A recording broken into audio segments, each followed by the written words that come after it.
Please be seated.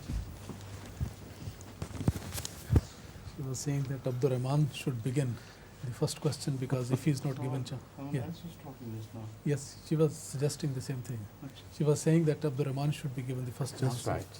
If he is not given chance, then Huzur is. Surah Al-Fajr from chapter 11.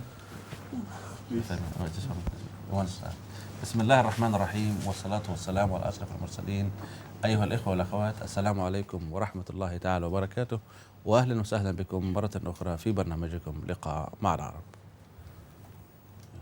Surah Al-Fajr from chapter 11 verse 109.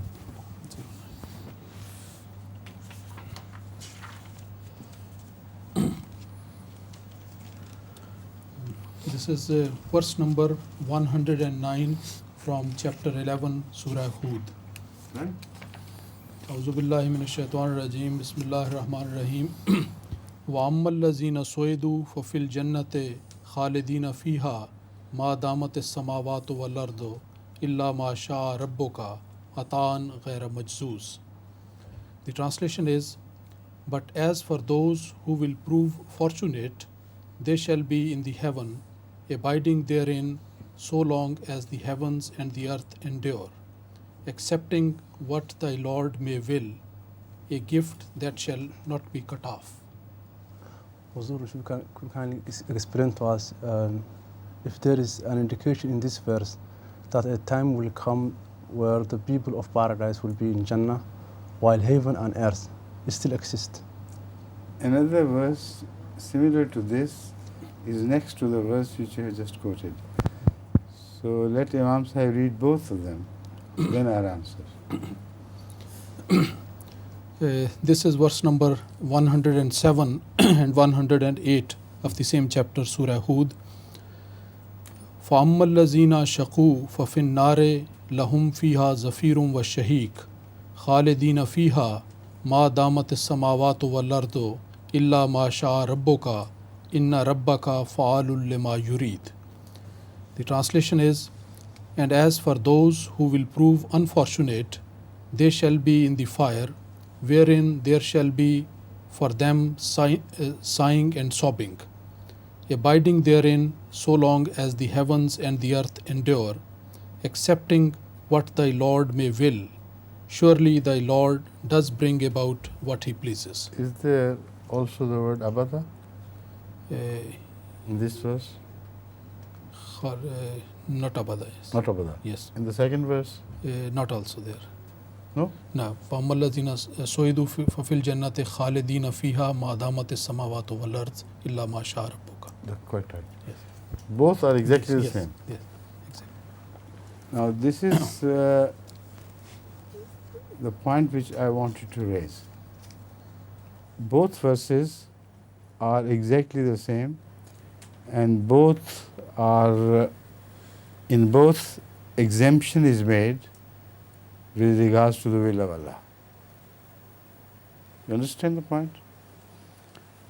Now the same thing occurs in another verse where the will of Allah is mentioned specifically to be favorable to those who are in Jannah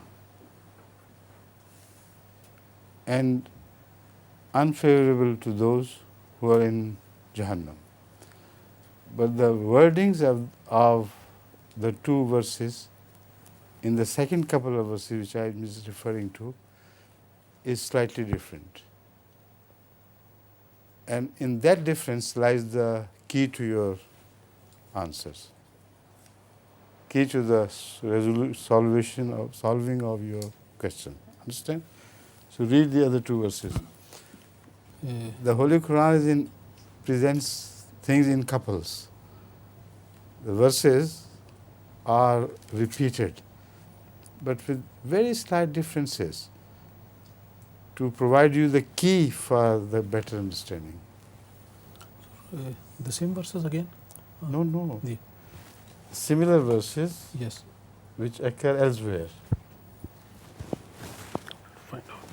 where there is a difference in the expression of those two verses regarding the Ahl Jannah and Ahl Jahannam. will find out. You see, I remember this generally, but I don't remember the exact references. So that's why I'm asking Imam Sahib to present the whole case. You know, one case on the one side, the other on the other side. The verses will throw light upon each other. Yashuddu ba'duhum ba'da. One will strengthen the other. This is the Quranic style, which is miraculous, isn't it? When I'll show, then you'll understand.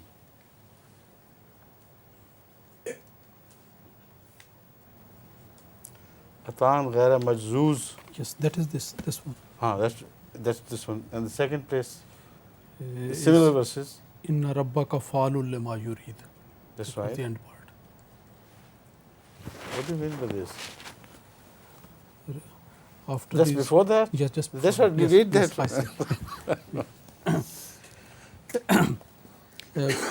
فَأَمَّا الَّذِينَ شَقُوا فَفِي النَّارِ لَهُمْ فِيهَا زَفِيرٌ وَشَهِيقٌ خَالِدِينَ فِيهَا مَا دَامَتِ السَّمَاوَاتُ وَالْأَرْضُ إِلَّا مَا شَاءَ رَبُّكَ إِنَّ رَبَّكَ فَعَالٌ لِمَا يُرِيدُ وَأَمَّا الَّذِينَ سُعِدُوا فَفِي الْجَنَّةِ خَالِدِينَ فِيهَا مَا دَامَتِ السَّمَاوَاتُ وَالْأَرْضُ إِلَّا مَا شَاءَ رَبُّكَ عَطَاءً غَيْرَ مَجْزُوزٍ. Atan ghaira majzuz is the expression which is not used regarding those who will be put to fire.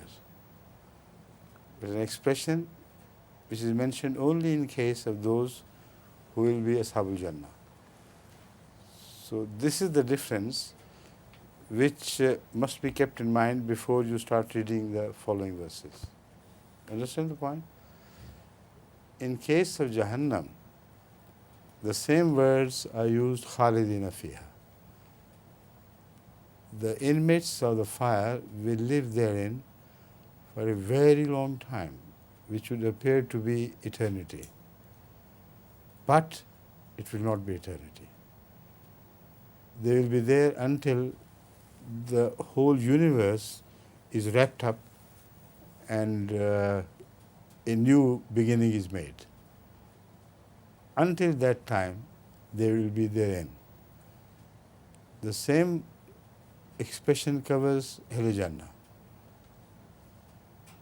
The same people are exempted by the expression illa ma sha rabbuk, except for those whom Allah wants to treat differently. At the end of this, it is said, Atan ghaira majzuz. This ata will not come to an end with the ending of the universe. This is the key to your question, in fact. Now you have clearly understood? Have you clearly understood the difference? I think so. Yes. كان استفسار الأخ عبد الرحمن حول هذه الآية القرآنية التي قرأت على مسامعكم، وكان سؤاله هل نفهم من هنا أن في هذه الآية إشارة إلى أنه سيأتي وقت على أصحاب جهنم أنهم سيعفو عليهم الله سبحانه وتعالى ويدخلوا إلى الجنة. يقول حضرة ابن منين هنالك تشابه في كلا الآيتين، وهنا أيضا يجب أن نفهم أن فيهما إعفاء من ناحية قرارات أو نية الله سبحانه وتعالى. وكي نفهم الصورة وكي تصبح الصورة واضحة للجميع، يقول حضرة ابن منين يجب أن نستنجد بآيات أخرى من مواضع مختلفة في القرآن الكريم وأيضا في نفس السورة كي نربطها ببعضها كي تصبح الصورة واضحة كما ذكرنا لحضراتكم آنفا. وأيضا هنا القرآن الكريم يذكر هذه التفاصيل في سورة أزواج، لذلك يجب أن نجد في مواقع أخرى نفس الشيء. ثم يقول حضرة من المؤمنين أن هنا هذه الآية تتحدث عن قرارات الله سبحانه وتعالى حول أصحاب الجنة وأيضا أصحاب النار، ولكن يجب أن نفهم هنا كان من الله سبحانه وتعالى استثناء خاص بأصحاب الجنة. فيقول حضرته أن هذا يعني في الآية التي قرأت على مسامعنا وهي عطاء غير مجزوز، هذه فقط لأصحاب الجنة فقط، ومعنى ذلك أنه سيأتي وقت وكما ذكر في الآية أن الذين يدخلوا إلى جهنم يعني ذكر أنهم سيكونوا خالدين فيها، أي نفهم ظاهريا أنها إلى الأبد، أي مكوثهم هنالك سيكون أبديا. ونفس العبارة أيضا ذكرت لأصحاب الجنة، ولكن هنالك استثناء الذي سأفسره لحضراتكم. يقول حضرة أمير المؤمنين ظاهريا يبدو أن هذه الأبدية إلى مدة لا تنتهي، ولكن هنا نفهم من هذه الآيات لما نقرنها ببعضها بعض، يقول حضرته نفهم أن هذه الأبدية فقط هي يعني محدودة بانتهاء الكون، لما يطوى الكون تماما وينتهي تنتهي معه تلك الأبدية. ونفس الشيء هنا بالنسبة لأولئك الذين يهبهم أو يرزقهم الله سبحانه وتعالى الجنة، يعني تنطبق عليهم معنى الأبدية هذه التي نحن بصدد شرحها. ثم يقول حضرة من المؤمنين لكن هنالك استثناء من الله سبحانه وتعالى، أي وذلك مذكور إلى ما شاء الله، أي هنالك الله سبحانه وتعالى سيمدد هذه المدة أو يفعل شيء ليس يعني واضح للجميع. لذلك يقول حضرته الله سبحانه وتعالى وضح هذا الاستثناء وهذا العفو، وقال يعني عطاء غير مجدود. ومن هنا نفهم أن هذا العطاء لن ينتهي، وأن الله سبحانه وتعالى سيواصله حتى بعد انتهاء أو نهاية الكون تماما. وهذا هو الاستثناء الذي يقول حضرة أمير المؤمنين يجب على أي باحث يدرس هذه الآيات القرآنية الكريمة العميقة أن يضع هذا الاستثناء في ذهنه ويأخذ بهذا الاستثناء بعين الاعتبار، ثم يدرس هذه الآيات القرآنية من منظار أو من زاوية هذا الاستثناء القرآني الذي ذكره الله سبحانه وتعالى لأصحاب الجنة. I was looking for a similar pair of verses which occur in another surah. So Imam Sahib gave me the impression that it occurs here. It's not so. In the previous reading, he did not emphasize the word ghaira mazuz, so I was wondering why the difference is not there. But I know that a similar statement is found elsewhere. In that, atan ghaira mazuz is not the expression which is used, but some other expressions are used. We'll find it out later on, okay? Please. يقول حضرة أمير المؤمنين أنني أتذكر أن هنالك آيات أخرى من القرآن الكريم في سورة أزواج تربط بهذه الآية التي نحن بصدد شرحها، ولا نستطيع أن نحضر المرجع الصحيح هنا، فأعدكم أننا لما نتحصل عليه إن شاء الله سألقي مزيد من الأضواء حول هذه النقطة الهامة إن شاء الله.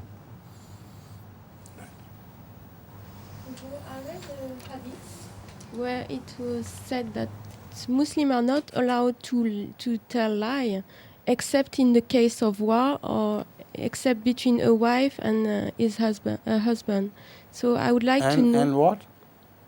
A wife. Malakat amanakum is the expression you're mentioning? Lies. Huh? She said, I read in a hadith that we are allowed to tell lies only during the I'm war. sorry, I forgot. Only during the war or between a husband and wife. Which hadith is that? I don't know. I would like. To my knowledge, it is not possible for Rasulullah sallallahu alaihi wasallam to permit lies in any situation, while according to the Holy Quran, lies are not permitted in any situation whatsoever.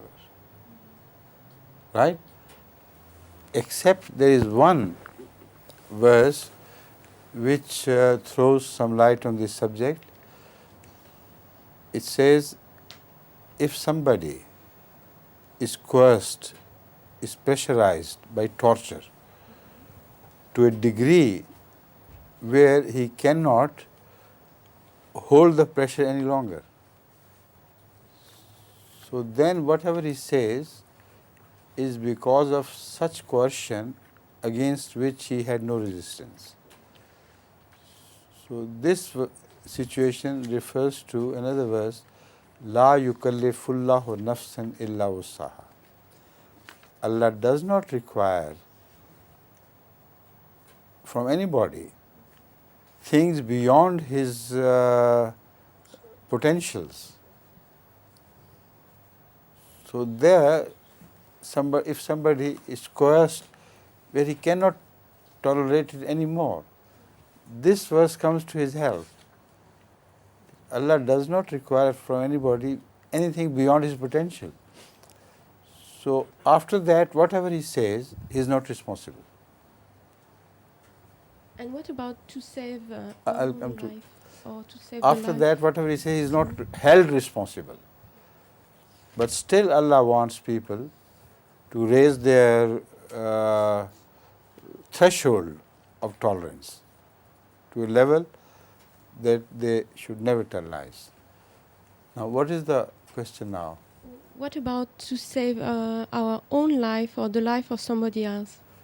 This is to save your life is no excuse given by God anywhere. And to save the people of your own country is also no excuse.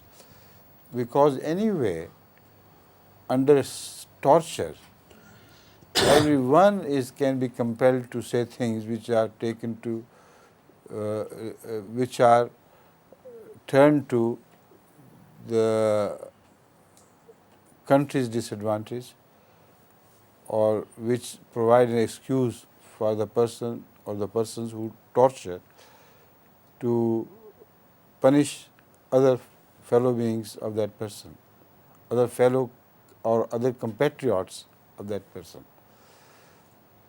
In every war, this has happened. Even the bravest people could not tolerate the pressure, and they began to say things which were ultimately taken to mean that this is what the people of that country want. But this is useless. This situation is that of war, and already they are committing transgressions against each other. So why to have excuse meaninglessly? And nobody can save his countrymen by lies anyway. Can you conceive of a situation other than this? You belong to France. If somebody, God forbid, tortures you to say things which are not right, and if you say them, your countrymen will be punished. What situation could that be? Only in case of wars, not otherwise. And in the wars, aggression is already committed. Nobody requires an excuse. See? So what is the point in telling a lie or not telling a lie? It's just meaningless. So if you fear that they will do wrong to you, then out of the fear of your breakdown, even before that you can confess things which are not right. But this is not a situation which is preferred by the Quran. You should try to resist it, but if you fear you will not be able to tolerate, then you can save your skin if you like. And in that case, it will not be the best act. It will be an act which Allah may forgive. See? So lies are not permitted anyway. But some people who tell lies, they are forgiven. Some people who tell lies are not forgiven. So in such a situation, there is a likelihood that Allah may forgive these lies. But lies are bad anyway. Have I made myself clear now? Okay. كان السؤال أو استفسار من الأخت الحاضرة معنا في الاستوديو، تقول أنني سمعت وقرأت عن حديث قيل فيه أنه يمكن يسمح للمرء بأن يكذب في حالة يعني إذا أراد أن يصلح بين زوج وزوجته، أو في حالات مشابهة أخرى، أو في حالات الحرب مثلا. يقول حضرة أمير المؤمنين لم أسمع بمثل هذا الحديث، وحتى إذا وجد حديث بهذه الصفة يبدو أن الناس قد أساءوا فهمه أو فهموه بصورة سطحية، إذ يقول حضرة أمير المؤمنين لا أتصور شخصيا أن أكمل خلق الله الرسول صلى الله عليه وسلم يتفوه بهذه الكلمات ويتفوه بهذه العبارات. ويقول حضرته ويوضح الصورة هنا وكيف يلتجئ كثير من الناس إلى الكذب في ظروف شديدة وظروف قاسية جدا. ويقول حضرة أمير المؤمنين مثلا في حروب معينة يعذب شخص يعني عذابا شديدا ويدخل تحت سكرات التعذيب تلك إلى درجة أنه يريد أن ينقذ نفسه فيضطر لأنها قد يعني تنفذ وسعته فلا يستطيع أن يتحمل ويصبر أكثر من ذلك من شدة العذاب، فيلجأ ذلك الشخص لأن يتفوه بكلمات تعجب من يعذبه وهكذا ينجو من ذلك العذاب. يقول حضرة بن منير أنه في تلك الظروف لا يكون مسؤول عن ما يقوله، إذ أن التعذيب وصل أشده ولم يكن في وعيه التام ودخل في نوع من سكرات التعذيب تلك. ويقول حضرته هذا ما أشار إليه في القرآن الكريم بأن لا يكلف الله نفسا إلا وسعها، وهذه الضغوط وهذا التعذيب وهذه الظروف القاسية قد دفعت وسعة ذلك الرجل إلى درجة لم يستطع لما وصل إلى الحد الأكبر والحد أن يراقب نفسه في حالة وعيه التامة. ثم يقول أو كان هنالك استفسار، تقول الأخت إذا أراد شخص أن ينقذ حياته أو ينقذ شخص آخر هل بإمكانه أن يكذب؟ يقول حضرة بن المؤمنين أنا أولا فسرت لكم هذه الظاهرة بصفة عامة، وهذه الحالة التي تذكرها تختلف من حين لآخر ومن حالة إلى أخرى.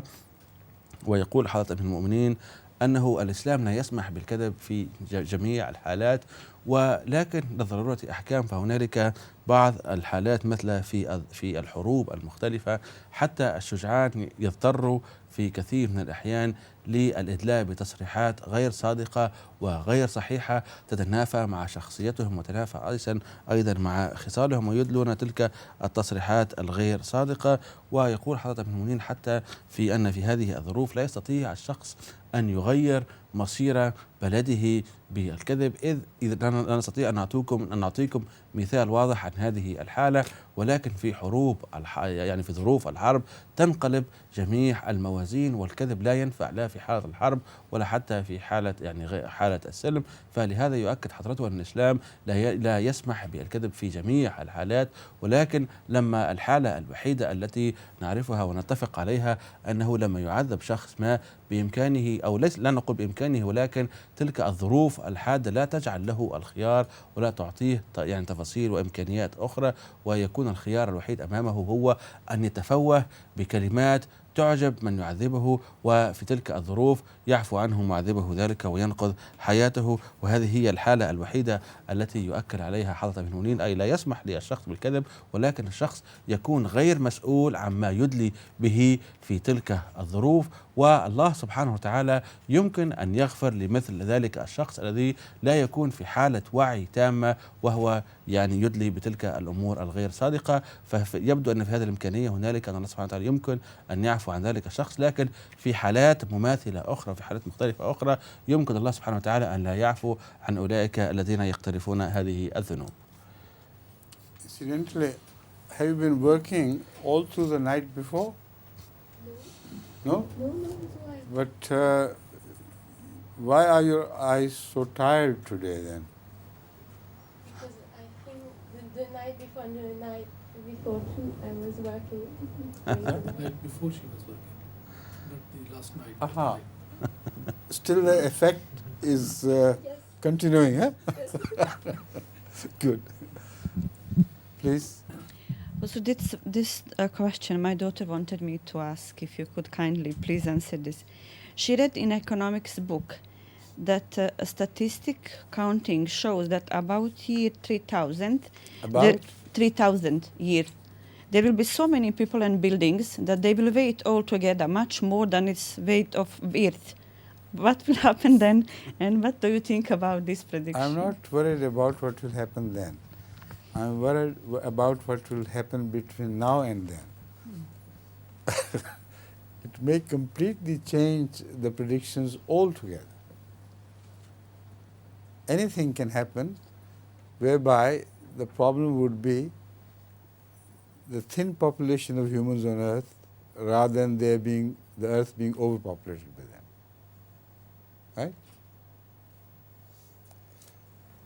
These figures, facts and figures are published only with the hope that nothing will change between now and that time and things will continue to progress exactly as they are progressing nowadays. This is what never happens. Moreover, tell your daughter not to be worried, because I'm sure she is not going to live up to that time. Okay. Right? Please. تقول الأخت البوسنية التي تحضر معنا في هذا الاستوديو، هنا هذا السؤال من ابنتي، وأرجو من حضرة أمير المؤمنين أن يتكرم ويجيبها على هذا السؤال. وتقول السائلة أن التقارير والإحصائيات تقول أنه في سنة 3000 سيكون هنالك كثير من الناس على وجه الأرض، وأيضا تكون هنالك مباني كثيرة، وهذا ما يعني بعد ما يقارب على 1200 من تاريخ تسجيل هذا البرنامج. يقول حضرة أمير المؤمنين أن لماذا هي مشغولة كثيرا بوزن الأرض، وكيف أن وزن المباني ووزن الناس سيكون أثقل من وزن الأرض، فماذا سيحدث هنالك؟ ولكن يقول حضرته أنا لا أفكر ماذا سيحدث في تلك السنة بالتحديد، يعني سنة 3000، ولكن أفكر ماذا سيحدث من تاريخ اليوم إلى غاية أن تصل الإنسانية إلى ذلك التاريخ، وما هي الأدلة القطعية التي عندنا أنه فعلا ستثبت أن هذه التقارير أن معطياتها صحيحة وهذه الإحصائيات صحيحة. الحالة الوحيدة إذ يمر العالم أجمع بحالة سلم فيمكن الإحصائيات هذه تثبت أنها صحيحة، ولكن إذا مر العالم بمشاكل مختلفة لا نستطيع أن نصل إلى هذه الإحصائيات أو إلى هذه التقارير الصحيحة، وليست هنالك أي إمكانية لذلك. ثم في آخر المطاف يقول حضرة أمير المؤمنين أخبري أيضا ابنتك أن لا تحزن كثيرا، لأنني لا أظن أنها ستعيش إلى تلك السنة أو بالتحديد إلى سنة 3000.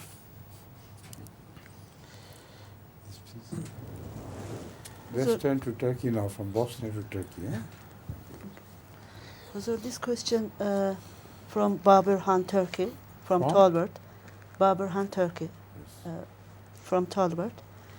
He asked Huzur that could Huzur explain why burial is preferred by Islam rather than cremation, and do the exception to this rule include climatic conditions where the earth is too cold or frozen? You see, number one, because Allah warns people against the burning fire of hell. Hence, to offer oneself to that fire while on earth is not a good token. That is why burning is strongly condemned. As far as a burial is concerned, how many people have got buried from the beginning of the time till today? And where have they gone? The flesh and bones have deterred and disintegrated. And we do not know how many townships are built on the graveyards of the previous people's destruction or death. So the level of the earth's surface goes on rising slowly and slowly, but at the same time it buries previous civilizations underneath. So how do we know what is below us? Maybe there are thousands of skeletons were buried through earthquakes and other calamities or normal course of death, and we don't know whether they exist below us. So the person should not be bothered about the space for the burial. The space has always been available, right? And new graves can be built over the other graves. Apart from that, I suggested once a way by which in a smaller area you can build large scale places, high tall places where people can be buried on the side of the wall. This is what Ashab-e-Kahf did. The people of the cave, whom Allah praises so much, when they went into the caves, they could not come out for a long period while they suffer death continuously. So where did they put their dead? They had an ingenious device of digging graves on the sides of the walls instead of underneath. And they kept on burying them on the side one after the other. So this idea put me to the solution of this question, that in the modern times it is very possible that deep graveyards can be designed by modern architects, which can accommodate the dead bodies of thousands of people, while in ordinary graves, perhaps in that area the grave covers, they can only bury one. So it all depends on the modern architects. It's a challenge to them. If they meet it properly, there will be no problem of shortage of space anyway. See? You understand? You will be able to convey this to the person who asked? Okay. كان السؤال من أحد الأتراك المقيمين في لندن يقول: لماذا الإسلام يحبذ الدفن ولا يحبذ الطرق الأخرى مثل إحراق الجثث؟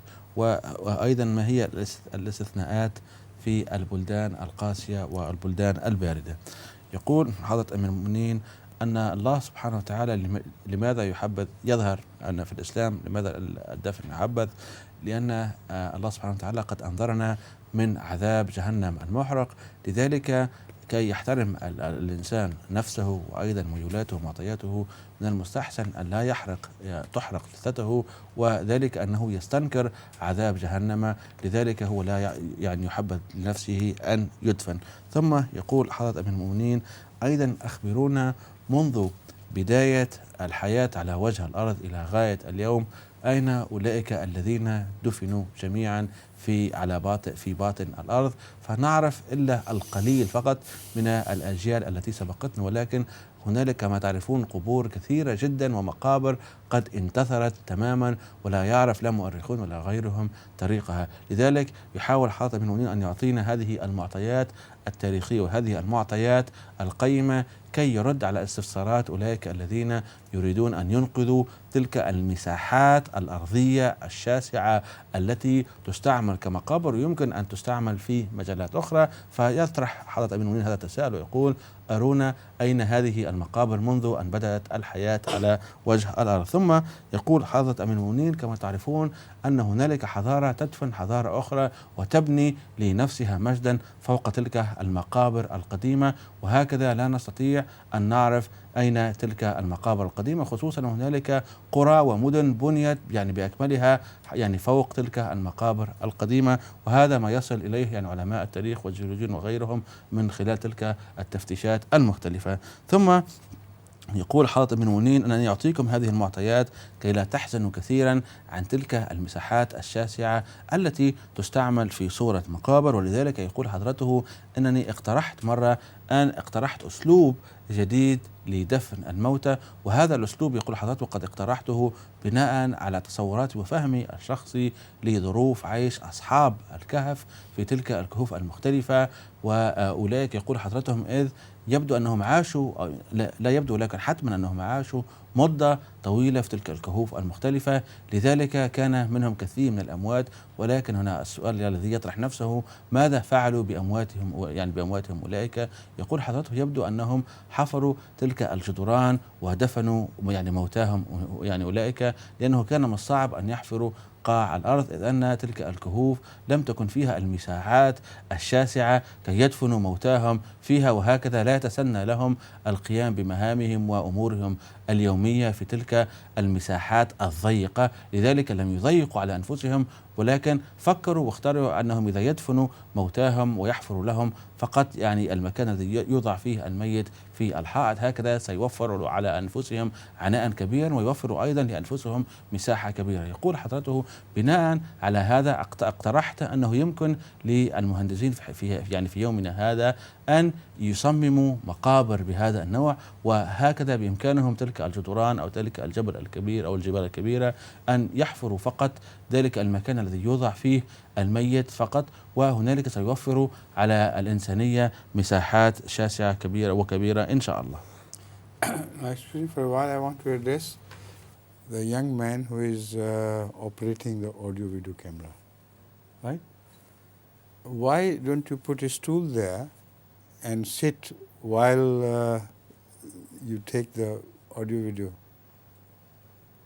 You know, I'm worried about your feet. The people who walk, they are tired much less than those who stand erect in one place. You know why? It is because the blood goes down and gradually settles down and puts a lot of pressure on feet. But when you are walking, it's constantly being pumped up again. So that is why it's very difficult to stand sentry one place without moving. People sometimes drop like dead people, you know, like a stone they drop. So I don't want to happen this to you and others who operate the camera. You can't put the chair, no, there is not room enough. So put a small stool and sit on the stool while you operate. Explain this, please. يهتم حضرة أمير المؤمنين بأحد الشباب الذي يسجل أو يقود آلة الكاميرا أو يستعمل آلة الكاميرا أو آلة التصوير لتصوير هذه الحلقات، ويقول حضرة أمير المؤمنين وينشغل عنه، يقول له: لماذا أنت واقف طوال هذا الوقت؟ إذ أنك ستحس بآلام مختلفة. يقول حضرته: من المستحسن أن تضع ذلك الكرسي الصغير، وهنالك كراسي مصممة خصيصا لهذه الأعمال وهذه أو ما شابه هذا من أعمال مختلفة. يقول حضرته أنني أنصحك أن تستعمل تلك الكراسي المرفوعة قليلا ويمكن أن تصور. لماذا؟ يقول حضرته: لأن الشخص الذي يتحرك طوال الوقت يدور الدم بصورة منتظمة في جسمه، وهكذا لا يحس بالآلام، ولكن الشخص الذي يقف لساعة أو لمدة طويلة لا يدور الدم بتلك الصورة، وهكذا ينحصر الدم في أعضاء جسمه وفي ساقيه بالتحديد، ويقع هنالك ضغوط دم هنالك في تلك المنطقة من جسمه، وهكذا سيحس بآلام وقلق بعد هذا التصوير. لذلك يقول حضرته: أنني أنصحك وأنصح أيضا بقية الشباب الذين يصورون في الفضائية الإسلامية الأحمدية أن يقتنوا هذه الكراسي الخاصة ويستعملوها في المستقبل إن شاء الله. Next.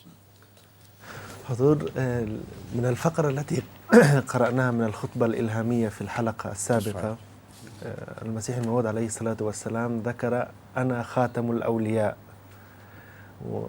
ونحن نعرف أن الرسول صلى الله عليه وسلم قال لحضرة علي رضي الله تعالى عنه أنه هو خاتم الأولياء أيضا، فكيف نستطيع أن نفهم هذا؟ Didn't I answer this question before?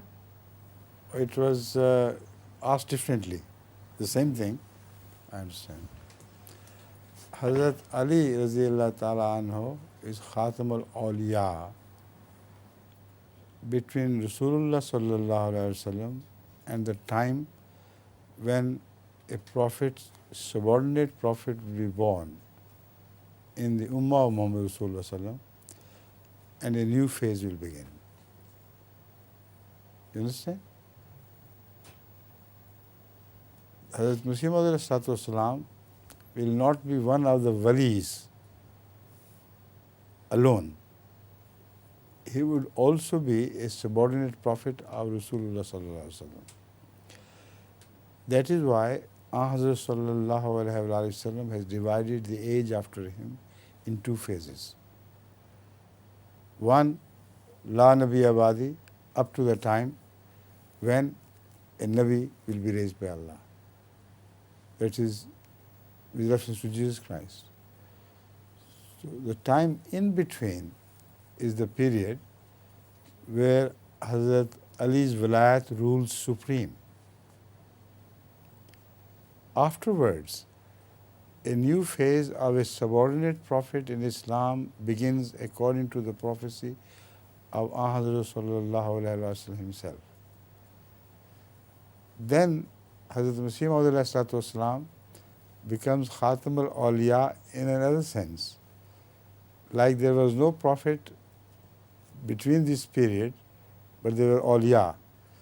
So until Allah so wills, there will be no prophet after Masih Maud ﷺ, and there will be awliya like it happened in the previous phase. So the whole matter seems to be completely clear. I don't see why eyebrows should be raised, right? Please. Shall I translate the question in English for us? I think I have to translate the question in English because he asked in Arabic. Yes. Brother Munir Oda said that we has asked recently from Hazur about the meaning of the seals of awliya, which was mentioned in the book of the Promised Messiah, and specifically in Al-Khutbah Al-Hamiyya. And he said, today also I want to ask that Hazrat Muhammad said to Hazrat Ali radiallahu ta'ala anh, that he is the seals of awliya Allah subhanahu wa ta'ala. He wants to Hazur to clarify this. And يقول حاتم بن منين على سؤال الأخ منير أودة، هنا فعلا الرسول صلى الله عليه وسلم قد قال لحضرة علي رضي الله تعالى عنه أنه خاتم الأولياء كما أن الرسول صلى الله عليه وسلم هو خاتم الأنبياء. ولكن هنا يقول حاتم بن منين يجب علينا أن نفهم أنه ليس هنالك تناقض فيما يقوله حضرة الرسول محمد مصطفى صلى الله عليه وسلم وأيضا ما يقوله خادمه حضرة الإمام المهدي عليه السلام، بل على عكس ذلك هنالك ترابط قوي جدا، وسيوضح حضرة أمير المؤمنين هذا. يقول حضرة أمير المؤمنين أن حضرة علي رضي الله تعالى عنه هو فعلا خاتم لأولياء الله سبحانه وتعالى، ولكن هنا قد حددت الفترة الزمنية، وذلك من خلال بعثة الرسول صلى الله عليه وسلم إلى غاية أن يبعث الله سبحانه وتعالى خادم الرسول صلى الله عليه وسلم، وذلك المسيح الموعود والإمام المهدي. فهذه هي الفترة الزمنية التي حددت بها خاتمية حضرة علي كخاتم لأولياء الله سبحانه وتعالى. وهكذا يقول حضرة ابن المؤمنين أن هذه الفترة هي فترة لا نبي بعدي، أي الفترة التي أشار إليها الرسول صلى الله عليه وسلم أنه لن يكون هنالك نبي بعده، ففي تلك الفترة تعطى خاتمية الولاية لحضرة علي رضي الله تعالى عنه. ولكن منذ الوهلة التي يبعث فيها الله سبحانه وتعالى ذلك المسيح الموعود والإمام المهدي تتغير الظروف أو ندخل في فترة ثانية من لفهم هذه الأمور ومن تاريخ الإسلام، وهكذا تنتقل ختم الولاية لذلك النبي الظلي الخادم للرسول صلى الله عليه وآله وسلم.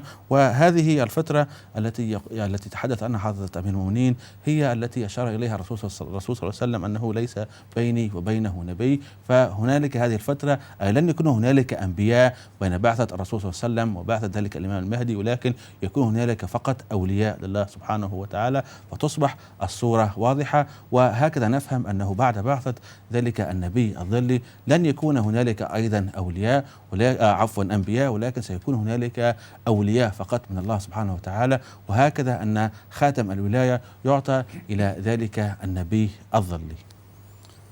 Again, it is not out of question, it is not impossible that like Hazrat sallallahu alaihi wasallam was granted someone to be born in his image, but under him. So maybe Hazrat Ali is also granted the same status, that during the new continuation of subordinate Nabuwwat, a subordinate Khatamul Awliya is created to indicate the supremacy of Hazrat Ali over all ages in the same way. This is a very minute issue of likelihood. But if you extend your imagination to the ultimate possibility, then for the sake of Hazrat Ali, to grant him the status not only till the time of Masih Maud ﷺ, but even after that. This is the only possibility. That like in the zill of Masih Maud Rasulullah ﷺ, after Rasulullah was repeated. So in the zill of Hazrat Ali, someone may be repeated afterwards. But this is not what we are told about, this is just a mental exercise that this possibility cannot be ruled out. Understand? Got it? Okay. يقول يعطي حضرة أمير المؤمنين مثال كي يشرح قلوب يعني كثير من أولئك الذين يريدون أن يرفعوا أيضا من شأن حضرة علي رضي الله عنه ومن شأن الرسول صلى الله عليه وسلم وتابعه وخادمه حضرة الإمام المهدي عليه السلام. يقول حضرة أمير المؤمنين أنه مثلما أعطى الرسول صلى الله عليه وسلم نبي ظلي أو بعثة مجازية روحية ثانية، يمكن أن نعطي هذه الإمكانية الأخرى. يمكن أن نقول أن حضرة علي رضي الله تعالى عنه يمكن أن يكرمه الله سبحانه وتعالى ويبعث شخص شبيه له بعد تلك فترة المسيح الموعود عليه السلام وتعطى له هذه البركات أو خاتم الولاية. ويقول حضرة أمير المؤمنين لكن ليس معنا أدلة يقينية يثبت هذا، ولكن ما هذه إلا إمكانية لا نستطيع أن نستبعدها. Question from chapter 59 verses 17-18.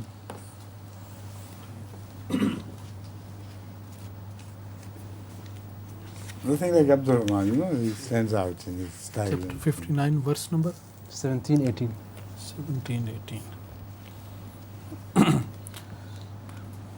So these are verses 17 and 18 from chapter 59 Al-Hashr. A'udhu billahi minash shaitanir rajim. Bismillahir rahmanir rahim. Kamasal shaitane iz qala lil insani kfur falamma kafara qala inni bariyum minka inni akhafullaha rabbal alamin fakana akibatahuma annahuma fin nare khalidain fiha wa zalika jazaa'u zalimin. The translation is, it is like that of Satan when he says to man, disbelieve, but when he disbelieves, he says, I have nothing to do with thee. I fear Allah, the Lord of the worlds. And in the end of both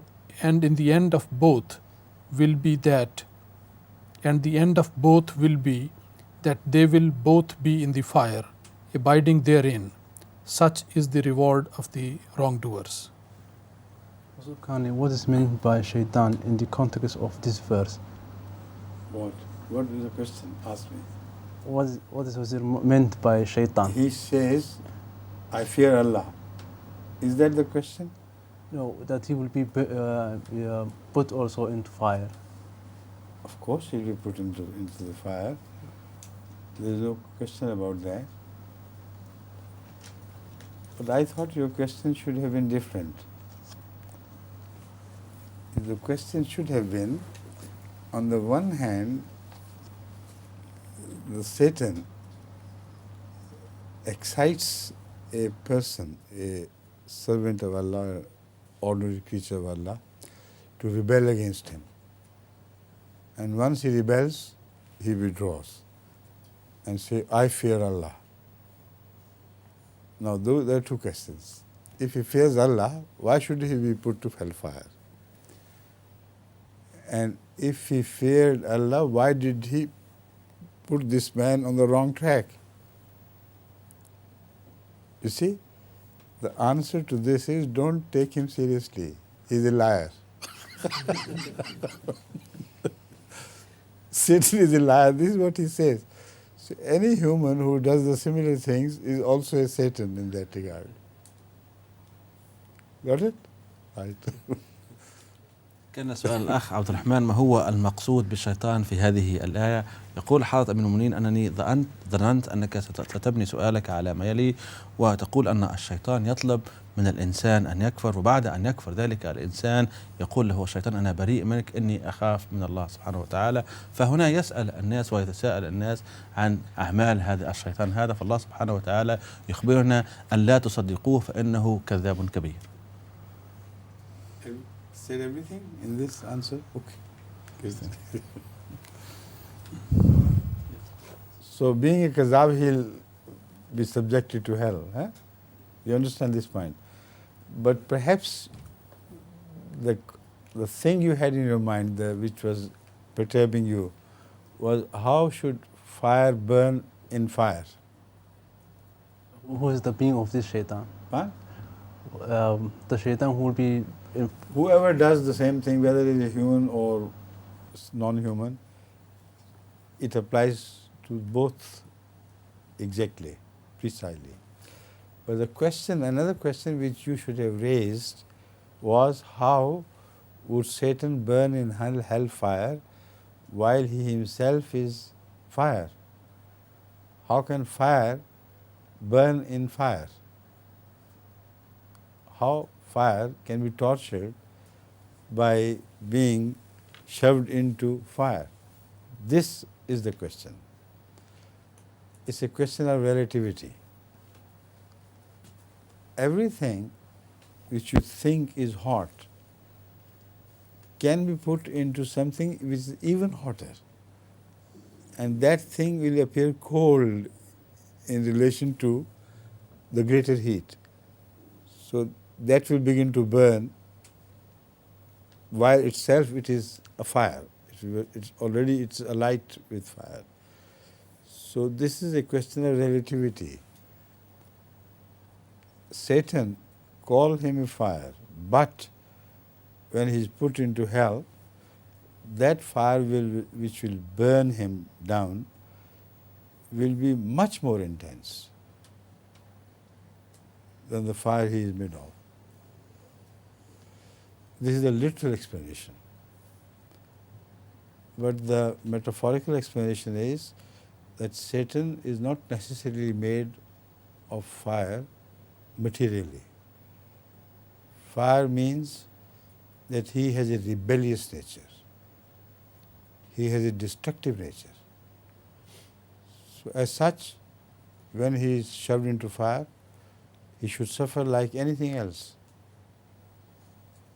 Because it's the nature of rebellion in him which is referred to as fire. Like the Holy Quran says, "Khuliqa min ajl." Somebody is created out of haste. Now, how can you create anything out of haste? This is an Arabic expression which means that haste is in his nature.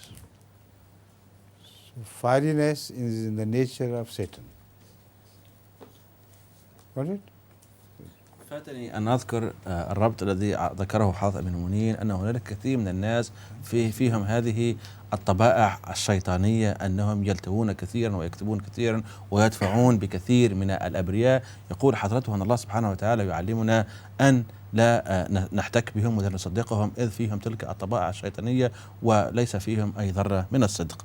ثم يقول حضرة أمير المؤمنين أن هنا قد يتساءل بعض الناس كيف أن هذا الشيطان وهو مخلوق من نار سيحرق هو الآخر في نار جهنم. ويقول حضرة أمير المؤمنين يجب أن أضرب لكم مثالا على هذا كي تفهموا الصورة.